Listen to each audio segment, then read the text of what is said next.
শ্রমিক যদি আহত হয়, কর্মরত অবস্থায় যদি আহত হয়, সরকার সেই আহত শ্রমিকের চিকিৎসা খরচের জন্য সর্বনিম্ন 50,000 টাকা সেখানে অনুদানের ব্যবস্থা রেখেছেন। যদি কোনো শ্রমিক স্থায়ীভাবে পঙ্গুত্ব বরণ করে, সেই শ্রমিকের জন্য 1.5 লক্ষ টাকা সরকার ঘোষণা করেছেন। এবং কোনো শ্রমিক যদি নিহত হয়, সেই শ্রমিকের জন্য সরকার 2 লক্ষ টাকা পর্যন্ত সে তার পরিবারকে দিবেন। শুধু একটি আবেদন করবেন, সুন্দর মাধ্যম, শুধু একটি সুন্দরভাবে আবেদন ফরম আমাদের কাছে আছে। সংগঠনের কাছে কামাল সাহেব এখানে সভাপতি, একজন ভালো মানুষ, তার কাছে ফর্মগুলো পাবেন, সাইদুল ভাইয়ের কাছে পাবেন। এই ফর্মের মাধ্যমে একটি আবেদন করবেন শ্রম মন্ত্রণালয় বরাবর, সেখান থেকে আপনাদের অনুদান 3 মাস পর এই বাজেটটি পেশ হয়। যারা যারা এই ভুক্তভোগী ক্ষতিগ্রস্ত, প্রত্যেকের নামে এই বাজেটটি পাস হয়, একটা চেকের মাধ্যমে আপনারা টাকাগুলো পাবেন।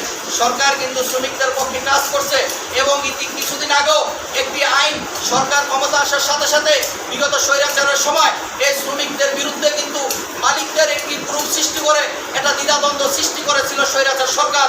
করার পরে মালিক শ্রমিকরা কোনো অধিকার পায়নি, আন্দোলন সংগ্রাম সবসময় করা লাগছে, শ্রমিকরা ভুক্তভোগী হয়েছে। কিন্তু বর্তমানে আমাদের প্রধানমন্ত্রী ক্ষমতা আসার পর সেই ধারাটি বাতিল করে শ্রম শক্তি শ্রমিকের পক্ষে যে আইন, সেই আইন তৈরি করে দিয়েছে। এখানে নয়, শ্রমিকদের জন্য যে কল্যাণ তহবিল, বিগত সরকার যে ডক্টর ইউনূস ক্ষমতা ছিল, গত 2 বছর যাবৎ এই কল্যাণ তহবিলের ফান্ডটি বন্ধ ছিল। আমাদের শহীদ প্রেসিডেন্ট জিয়াউর রহমান থাকতে উনি করে গেছিলেন এক শ্রমিকদের জন্য অর্থ তহবিলের, শ্রমিকদের জন্য কল্যাণ ফান্ড করেছিলেন। মাঝখানে শ্রমিকরা ভুক্তভোগী হয়েছে, কোনো অধিকার পায় নাই। মাঝখানে ডক্টর ইউনূস আরও বন্ধ করে গিয়েছে, কিন্তু বর্তমান সরকার আসার পরে আবার পুনরায় চালু করছেন।